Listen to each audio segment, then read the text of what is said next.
15-20 লাখ টাকা লাগছে, কিন্তু লাভ হচ্ছে কত? সত্যটা আপনাকে চমকে দেবে। আজকের মার্কেটে ডিলারশিপ মডেল কি সত্যিই লাভজনক? গবেষণায় দেখা গেছে বাংলাদেশে 65% ডিলার তাদের প্রথম 2-3 বছরেই লস বা ব্রেক ইভেনে আটকে যায়। কারণ প্রথমত শুরুতেই 15-20 লাখ টাকা বিনিয়োগ করতে হয়, তারপর গোডাউন ভাড়া, স্টক চাপ, ডেলিভারি ভ্যান খরচ এবং প্রতি মাসে অন্তত 50 থেকে 60 হাজার টাকা অপারেশন কস্ট। সবচেয়ে বড় সমস্যা, সেলস পুরোপুরি আপনার কন্ট্রোলে নেই। বাজার খারাপ, আপনি লসে। কোম্পানি পণ্য দিতে দেরি করলে আপনি আটকে যাবেন। মার্কেট ডিউ থাকলে আপনার ক্যাশ ফ্লো ব্লক হয়ে যাবে। আর একই এলাকায় 2-3টে ডিলার দিলে লাভ কমে যায়।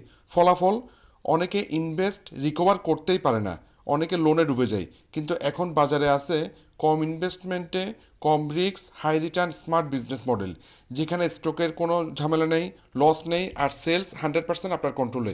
বিস্তারিত জানতে যোগাযোগ করুন। ধন্যবাদ।